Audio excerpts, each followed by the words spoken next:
इशाया 10:30 उस समय ऐसा होगा कि उसका बोझ तेरे कंधे पर से और उसका जुआ तेरी गर्दन पर से उठा लिया जाएगा और अभिषेक के कारण वह जुआ तोड़ डाला जाएगा।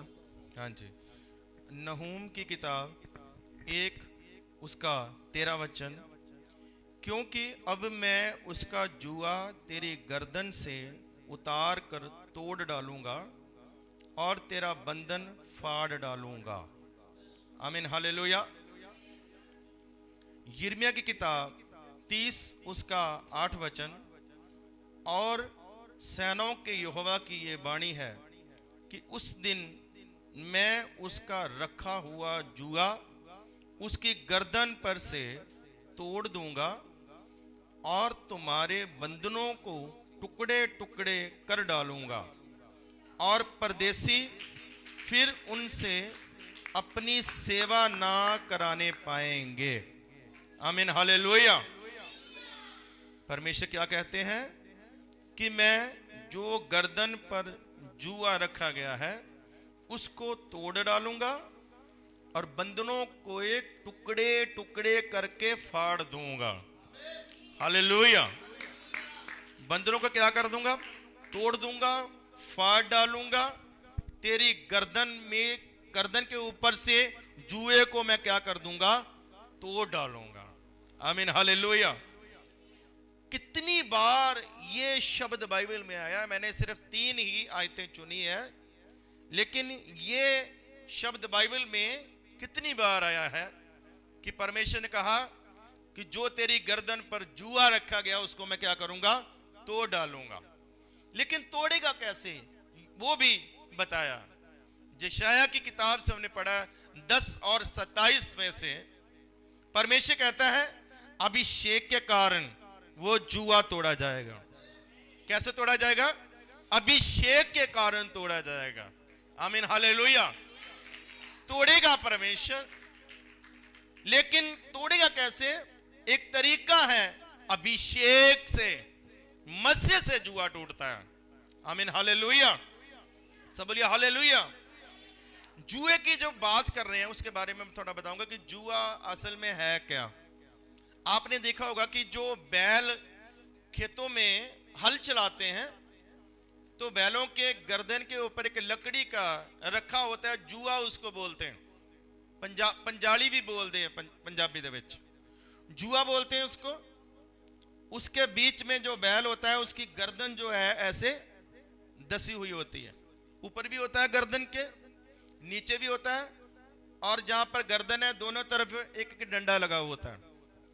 और फिर दूसरे बैल के उसके साथ भी ऐसे होता है, उसको बोलते हैं जुआ। और वो क्या करता है? वो खींचता है। वो जुआ क्या करता है? किसी चीज को क्या करता है? खींचता है। वो हल को भी खींच सकता है। और पहले के समय में कुएं से पानी निकालते थे तो बैल क्या करते थे?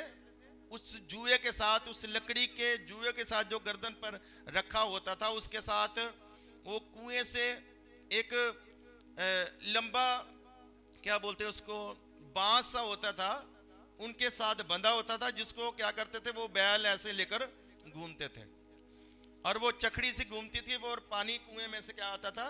बाहर आता था। तो वो जो जुआ होता है उससे बोझ खींचा जाता है। क्या किया जाता है? बोझ। वो बोझ है बैलों की गर्दन के ऊपर, क्या है? वो बोझ है। और कई बार देखते थे कि जो बैल है वो उस जुए के साथ, जो बैलों की यहां से गर्दन है वो घिस जाते थे, खराब हो जाते थे, और कई बार जख्म भी हो जाते थे उन बैलों के जिनके मालिक क्या है? लापरवाह। जख्म भी हो जाते थे, घिस जाते थे, बाल भी घिस जाते थे, और वहां से वो गर्दन खराब सी होकर ऐसे वहां से एक गड्ढा सा भी पड़ जाता था। तो परमेश्वर क्या कहना चाहते हैं? परमेश्वर ये कहना चाहते हैं कि वो जो जुआ है वो एक गुलामी की निशानी है। वो जो जुआ है एक बोझ की निशानी, एक बोझ है। वो जो जुआ है एक दर्द है। वो जो जुआ है वो समस्या है एक। हालेलुया। उसको खींचना ही पड़ेगा बैलों को। लेकिन परमेश्वर क्या कहते हैं? परमेश्वर कहते हैं कौमों का जुआ तेरी गर्दन से मैं क्या कर दूंगा? तोड़ दूंगा। आमीन, हालेलुया। आज हो सकता है हमारी गर्दन पर, हमारे शरीर पर बहुत सारे बोझ हों, हमारे प्राण पर, हमारी शरीर पर, हमारी आत्मा पर बहुत सारे बोझ हों। हालेलुया। हो सकता है हमारे दिमाग पर बहुत सारे बोझ हों, हो सकता है हमारे दिमाग पर वो जुआ हो, हमारी सोचों पर वो जुआ हो सकता है हम एक दर्द से, आंसुओं से उस जुए के कारण गुजर रहे हों। क्या बोला था प्रभु यीशु मसीह ने? हे सब परिश्रम करने वाले, हे सब थके हुए, बोझ के नीचे दबे हुए लोगों, मेरे पास आ जाओ, मैं तुम्हें विश्राम दूंगा। Hallelujah, hallelujah. मेरे पास आओ, मैं तुम्हें विश्राम दूंगा। प्रभु यीशु मसीह ने कहा था मेरा जो जुआ है वो कोमल है और नरम है। आमीन, हालेलुया, हालेलुया। मैं तुमसे तुम्हारा बोझ ले लूंगा, तुम्हारा दर्द ले लूंगा, मैं तुम्हारी समस्या, तुम्हारी परेशानी मैं ले लूंगा। मैं जो तुम्हें दूंगा, वो जो बोझ होगा वो बहुत ही नरम होगा, मुलायम होगा, उसको तू उठा पाएगा। वो क्या है? कुछ जिम्मेवारियां होती है मसीही के ऊपर। क्या है? कुछ जिम्मेवारियां हैं, कुछ सेवा की जिम्मेवारियां हैं। हालेलुया।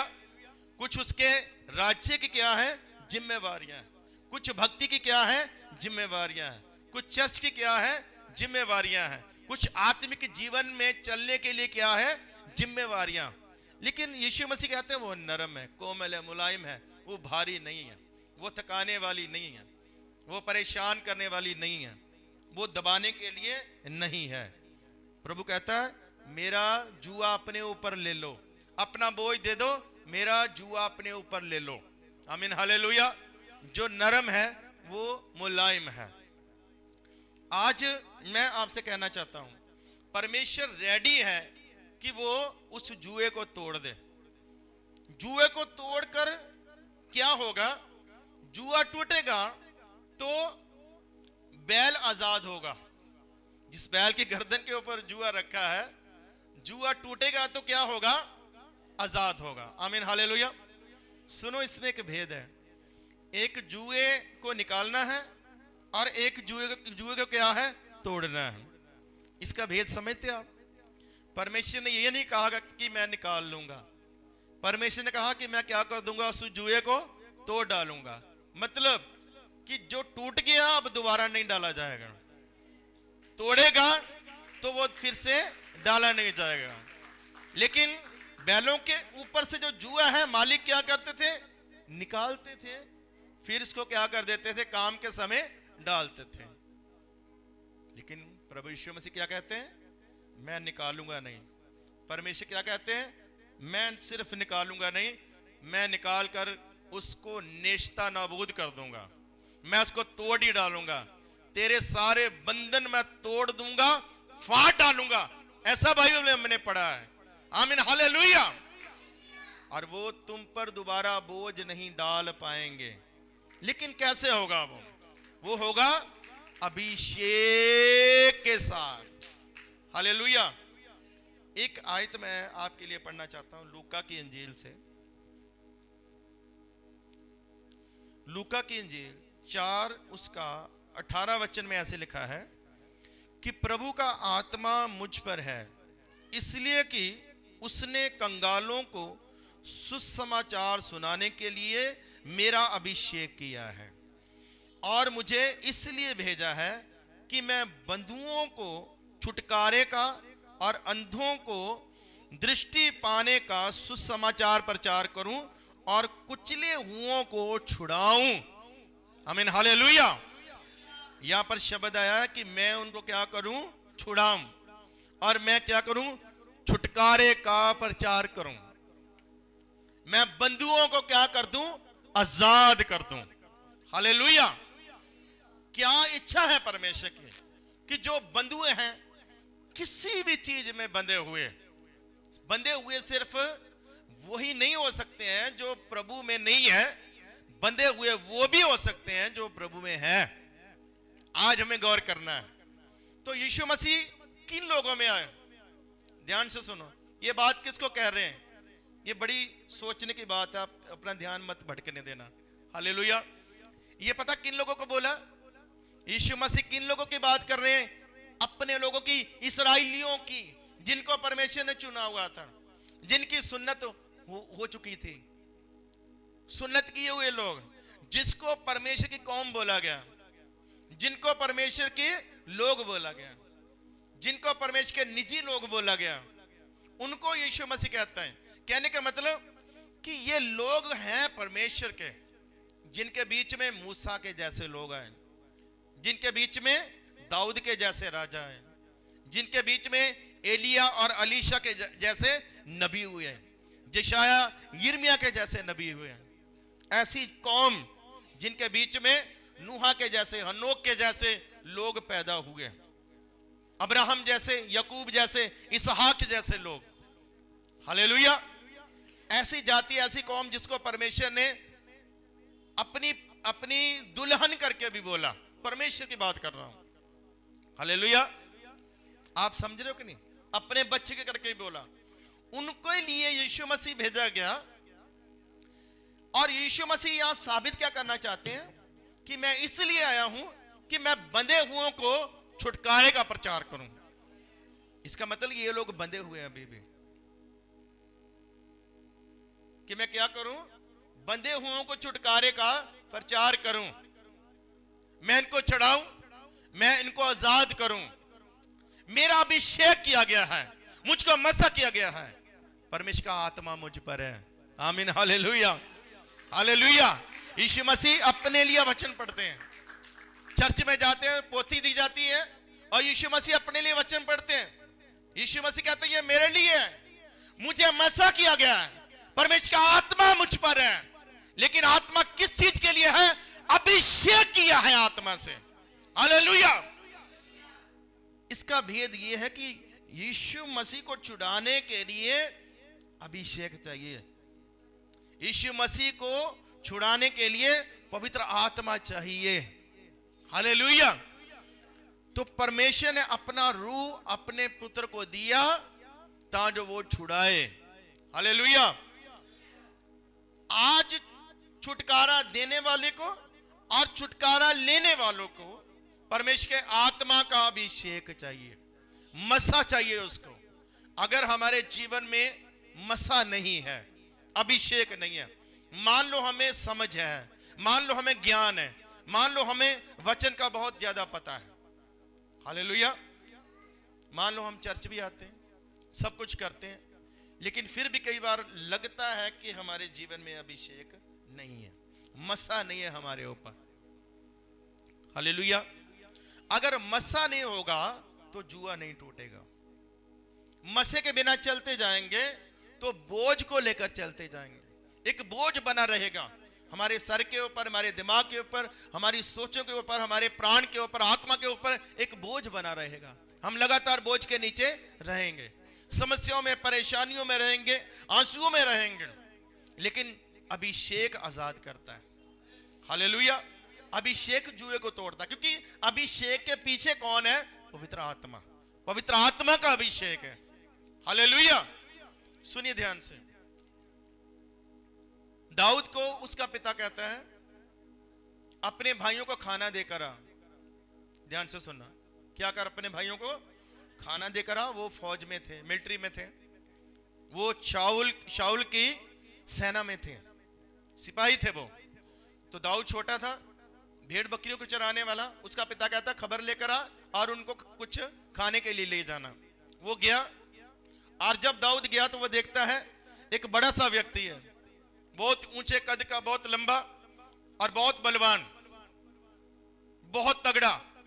तो वो क्या करता है?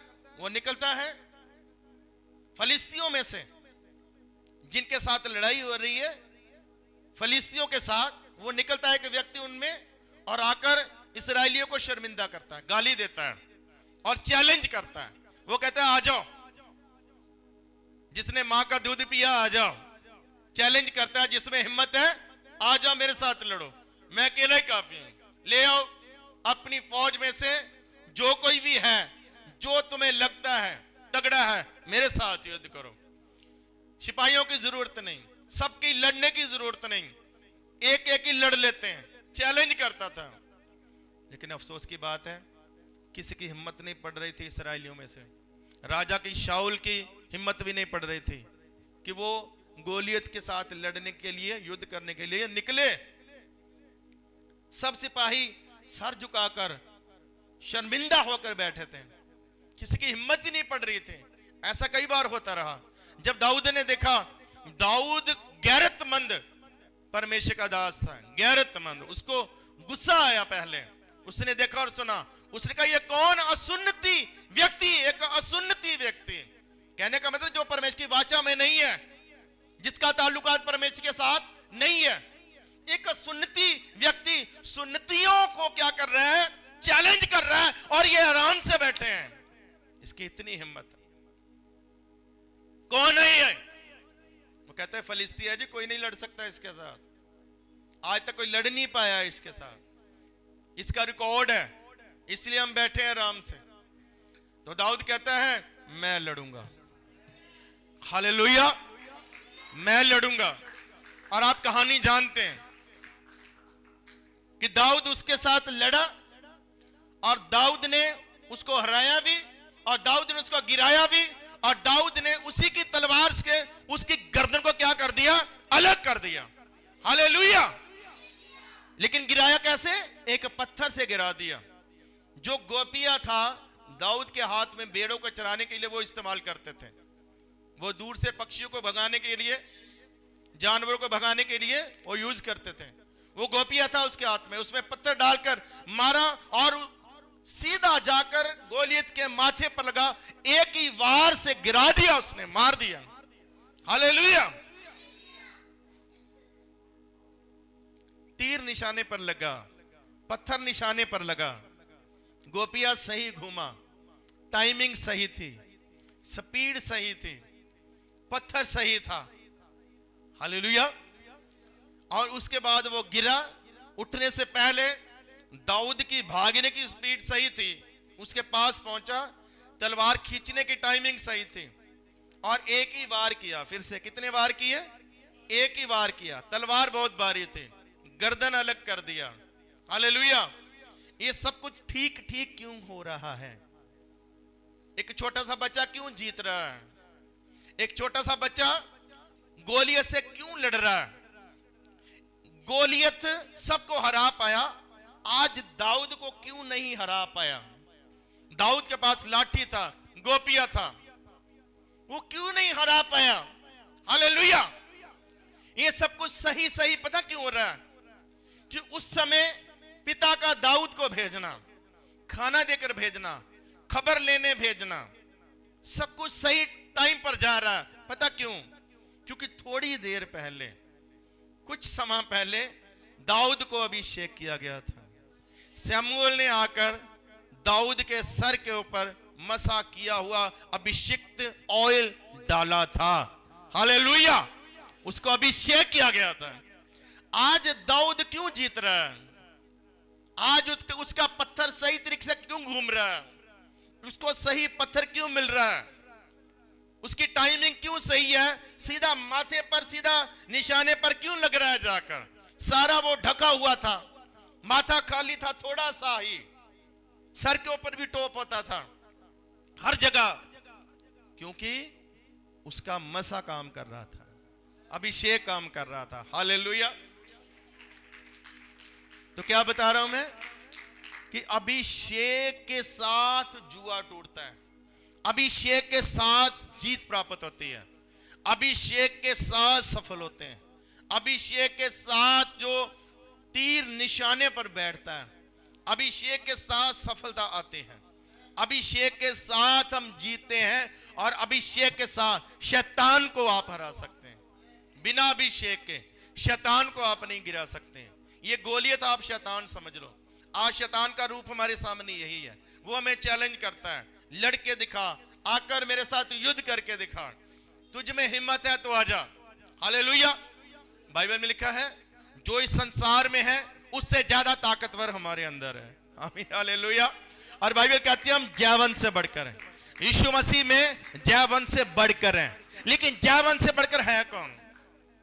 कौन है जयवंत से बढ़कर? जिसके अंदर वो है जो कहता है जो संसार में है उससे ज्यादा ताकतवर हमारे अंदर है। वो कौन है? वो है परमेश्वर का आत्मा, पवित्र आत्मा। उसका अभिषेक आपके साथ है तो आप जीत चुके हैं। हालेलुया। फिर छोटी सी दुआ भी काम कर जाएगी। अभिषेक वालों की छोटी सी बात भी काम कर जाएगी, छोटी सी गवाही भी काम कर जाएगी। हालेलुया। किसी के साथ मिलना ही काम क्या हो जाएगा? काम कर जाएगा। अभिषेक होना बहुत ज्यादा जरूरी है। तो बिना मसीह के आप कभी भी इबादत मत करो। बाइबल कहती है परमेश्वर ऐसे भक्तों को ढूंढता है जो रूह सच्चाई से इबादत करते हैं। मतलब रूह चाहिए और सच्चाई चाहिए। रूह के बिना नहीं हो सकता, सच्चाई के बिना नहीं हो सकता, पवित्र आत्मा के बिना नहीं हो सकता। हम अभी बोल रहे थे यहां पर, ना तो बल से ना शक्ति से, पर तेरे आत्मा के द्वारा ये पहाड़ टल जाएगा। हालेलुया। तो जुआ कैसे टूटेगा? अभिषेक के द्वारा। तो अभिषेक जितना भी हो वो क्या है? कम है। प्रभु यीशु मसीह को आत्मा कहता है बपतिस्मे के बाद। अभी शहर में नहीं जाना, अभी कहां पर जाना है? उजाड़ में। हालेलुया। कारण क्या है? उजाड़ में क्या करना है? उजाड़ में वो जो आत्मा मिला है, वो जो अभिषेक मिला है, उसको और बढ़ाना है। Praise the Lord. हालेलुया।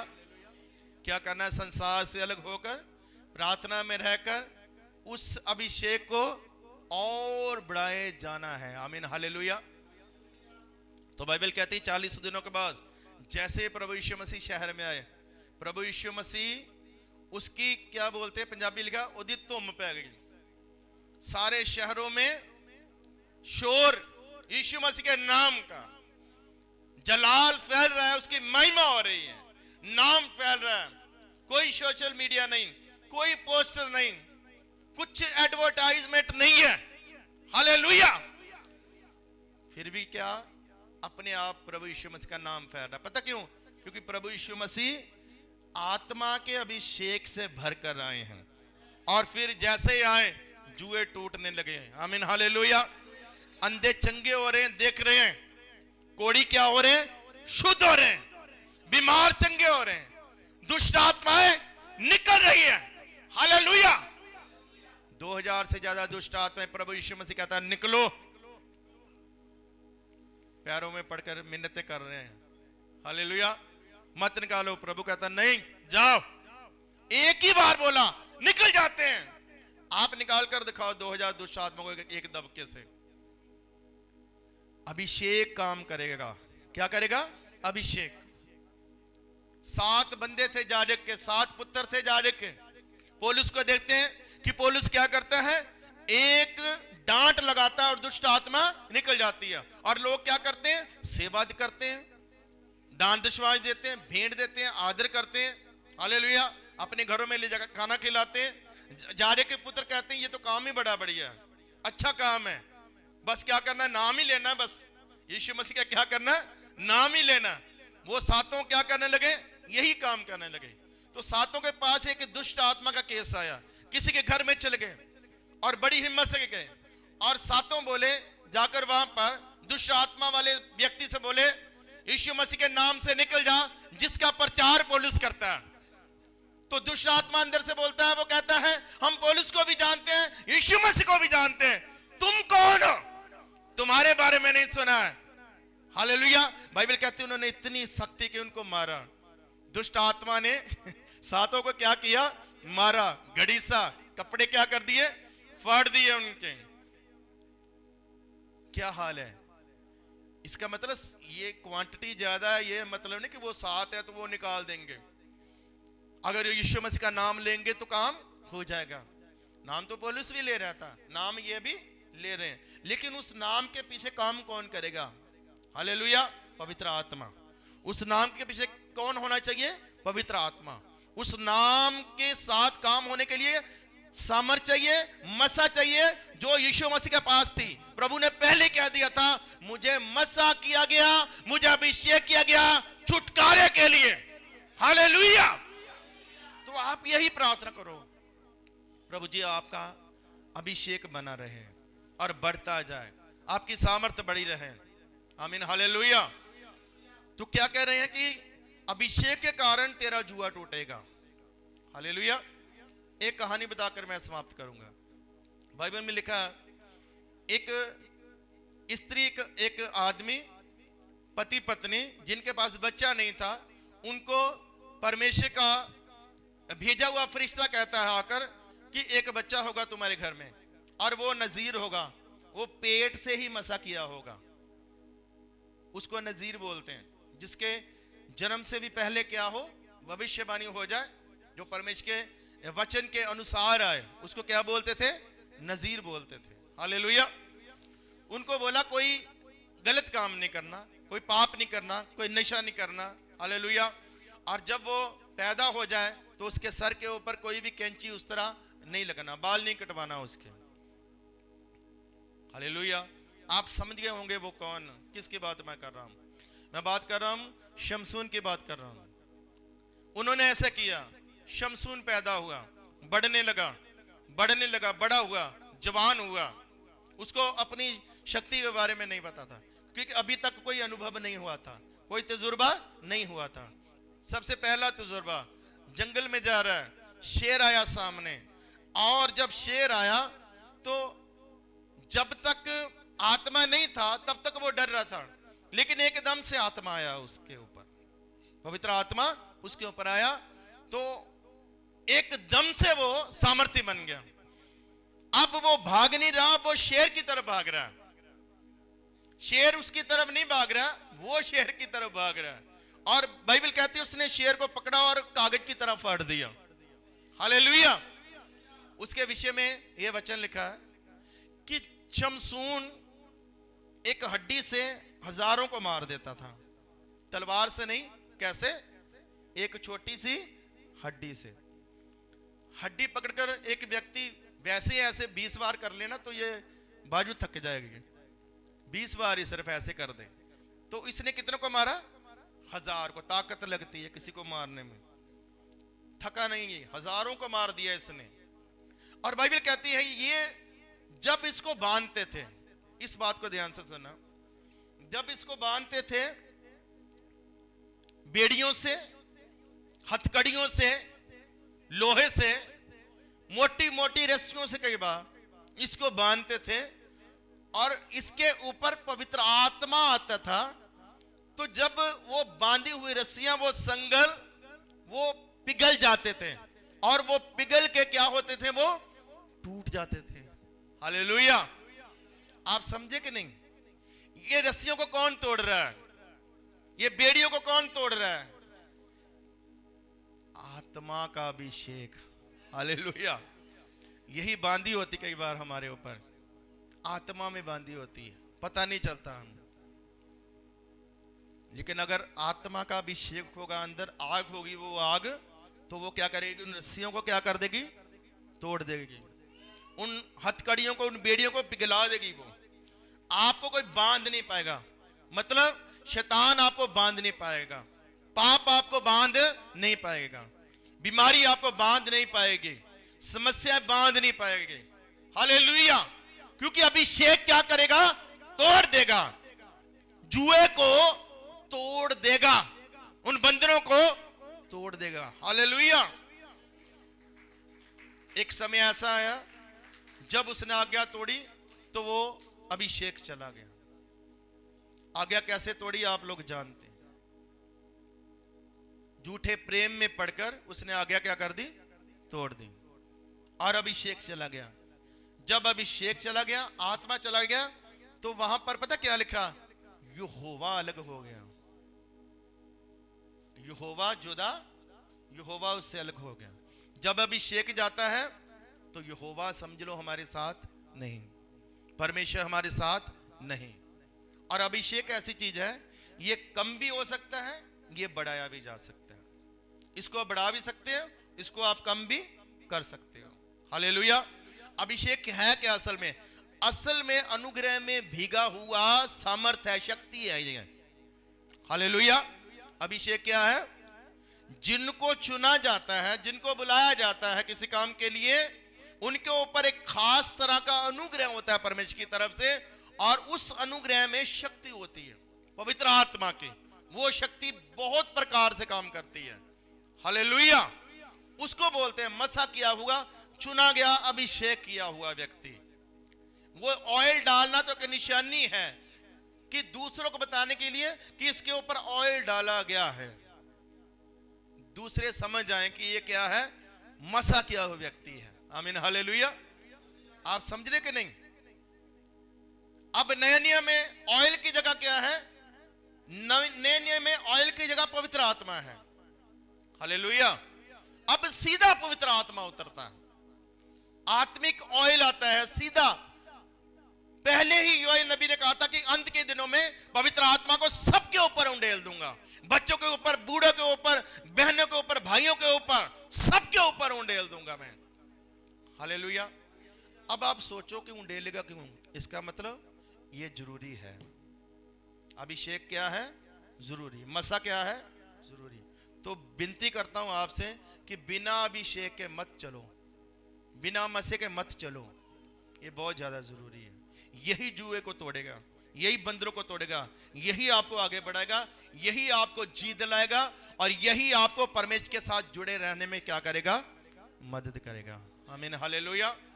ये चला गया तो वो परमेश्वर भी चले जाते हैं। आपको पता है अभिषेक की कितनी वैल्यू है? सबसे ज्यादा वैल्यू बाइबल में अभिषेक की है। आमीन हालेलुया। यीशु मसीह को प्रिय पुत्र क्यों बोला गया? सुन लो भेद। यीशु मसीह को प्रिय पुत्र क्यों बोला गया? क्योंकि यीशु मसीह के बारे में भविष्यवाणी होती थी कि मसा आएगा। क्या आएगा? सारे बोलो, क्या आएगा? मसाया आएगा, ऐसे पुराने नियम में भविष्यवाणी थी। इब्रानी भाषा में लिखा है मसाया। यीशु बाद में है, पहले क्या है? मसाया है। जो मरियम है उसकी कोख में मसाया रखा गया, मसा रखा गया है। कहा था फरिश्ते ने कि आत्मा तुझ पर क्या करेगा?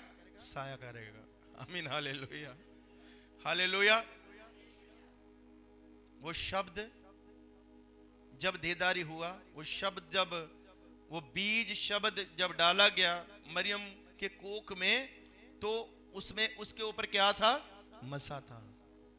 इसलिए यीशु मसीह की वैल्यू ज्यादा है। आमीन हालेलुया। आज हम बोलते हैं यीशु मसीह, लेकिन असल में वो क्या है? मसीह यीशु। बोल सकते हैं हम यीशु मसीह भी, बाइबल में लिखा है यीशु मसीह भी लिखा और मसीह यीशु भी लिखा हुआ है। हालेलुया। यीशु की वैल्यू इसलिए है क्योंकि उसके ऊपर क्या है? मसा है। वचन की वैल्यू इसलिए है क्योंकि वचन के ऊपर क्या है? मसा है। आमीन हालेलुया। इसलिए वचन काम करता है। वचन भेजकर चंगा करता है, करता है ना? क्यों चंगा हो जाता है बंदा?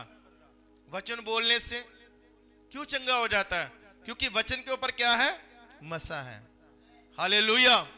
और मसा है उसके आत्मा का। Praise the Lord. हालेलुया। सबसे पहले खुदा है, खुदा का रूह है, उसके बाद परमेश्वर ने वचन बोलना स्टार्ट किया। हालेलुया। तो जो जो चीज मसीह के साथ जुड़ी हुई है उसकी वैल्यू है। जब आप वचन के साथ, मसीह के साथ जुड़ जाएंगे तो आपकी वैल्यू बढ़ जाएगी। अगर हम में खुदावंद को मसा नजर नहीं आया, अभिषेक नजर नहीं आया, हमारी वैल्यू नहीं। मैं आज एक और भेद बताता हूं आपको। शाऊल एक योद्धा, तगड़ा योद्धा था, लेकिन वो गोलियत से क्यों नहीं लड़ रहा था? हिम्मत क्यों नहीं आई? अगर आप ये समझते हैं ना कि दाऊद शाऊल से ज्यादा तगड़ा योद्धा था तो गलत है। हालेलुया। शाऊल बहुत तगड़ा योद्धा था, लेकिन अभी क्यों नहीं लड़ रहा? अभी फेल क्यों हो रहा है? असफल क्यों हो रहा है? क्योंकि उससे अभिषेक जा चुका है, उससे आत्मा अलग हो चुका है। अनाज्ञाकारी के कारण, पाप के कारण वो अभिषेक जा चुका है उसके भीतर से। तो उल्टा दाऊद के अंदर आ चुका है। अब कौन जीतेगा? जिसके अंदर आ चुका है कि या जिसके अंदर से जा चुका है? हालेलुया। इसलिए शाऊल नहीं लड़ पा रहा था, क्योंकि वो अभिषेक को गवा बैठा था। सब कुछ खो जाए नो प्रॉब्लम, लेकिन अभिषेक नहीं जाना चाहिए। हालेलुया। अभिषेक आपको फिर से क्या करेगा? तरोताजा कर देगा, तगड़ा कर देगा। Praise the Lord. हालेलुया। शमसून से अभिषेक चला गया, शाऊल से अभिषेक चला गया, इसलिए वो हारे, इसलिए वो मरे। तो जो व्यक्ति अभिषेक में होगा उसका जुआ टूट जाएगा। वो खुद ही जुआ तोड़ सकता है। आमीन। हालेलुया। अभिषेक से अपना जुआ क्या कर सकता है? खुद ही तोड़ सकता है, किसी को जरूरत नहीं। सो प्रभु आपको आशीष दे। आइए आंखें बंद करेंगे और हम धन्यवाद करेंगे। सब धन्यवाद करें।